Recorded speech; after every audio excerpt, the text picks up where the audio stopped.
Ya, insya Allah kita sudah mengumpulkan beberapa saksi dalam waktu dekat sudah mengarah kepada nama-nama tersangka. Mohon doa restunya ya.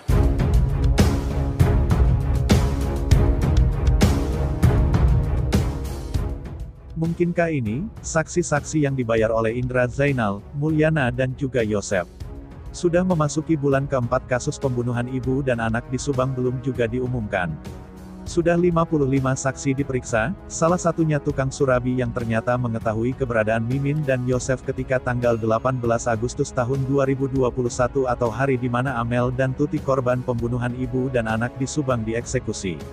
Hal ini setelah ada pernyataan terbaru Kapolda Jabar Irjen Pol Suntana bahwa dalam waktu dekat tim penyidik sudah mengarahkan keterangan saksi-saksi kepada tersangka kasus pembunuh ibu dan anak di Subang. Namun di tengah perkembangan tersebut, ada berita update pengungkapan kasus yakni adik saksi Yosef yakni Mulyana dan Kepala Desa atau Kades Jalan Cagak beri uang kepada para saksi yang dipanggil penyidik untuk pengungkapan kasus pembunuh ibu dan anak di Subang. Buat apa? Hal ini diungkapkan kuasa hukum Yosef, Rohman Hidayat ketika diwawancarai tim Des Jabar, Kamis tanggal 16 Desember tahun 2021.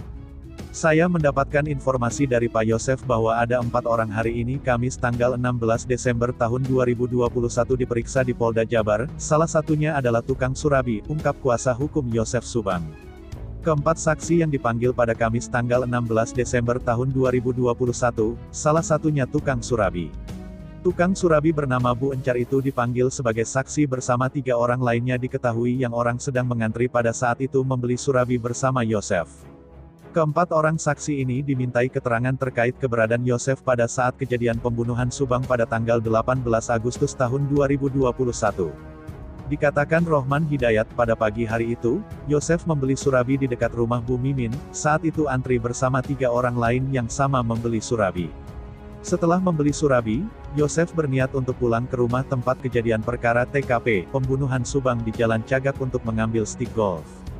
Bahkan saat itu sebelum berangkat ke rumah korban, Yosef menelepon dulu Kedi di lapang golf Poltak Lembang.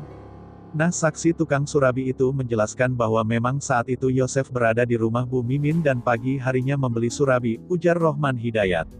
Rohman Hidayat juga menerangkan selain tukang surabi dan Kedi, bahwa Yosef tidak berada di TKP pembunuhan Subang, juga diterangkan oleh Bu Mimin dan anak-anaknya.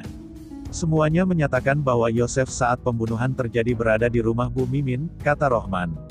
Dengan adanya keterangan dari Mimin, anak-anaknya dan tukang surabi yang menguatkan jika Yosef pagi itu tidak ada di rumah korban pembunuhan Subang yang menewasakan Tuti Suhartini dan Amel, Rohman Hidayat semakin yakin Yosef tidak terlibat dalam pembunuhan ini. Saya yakin bukan Pak Yosef, karena sebelum penyidik yang mencecar pertanyaan.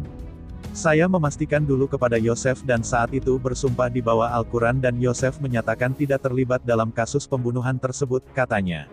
Sementara itu, Kapolda Jabar Irjen Suntana sudah mendeklir bahwa sudah mengantongi nama-nama tersangka pembunuh ibu dan anak di Subang. Jenderal Bintang 2 tersebut menyebut dengan istilah, tersangka-tersangkanya sudah diketahui. Tentu saja pernyataan Irjen Suntana ini sudah menjawab pertanyaan netizen dan juga masyarakat yang selama ini ingin mengetahui akhir dari kasus pembunuh ibu dan anak di Subang. Tentunya insya Allah kita sudah mengumpulkan beberapa saksi dalam waktu dekat sudah mengarah kepada nama-nama tersangka. Mohon doa restunya ya.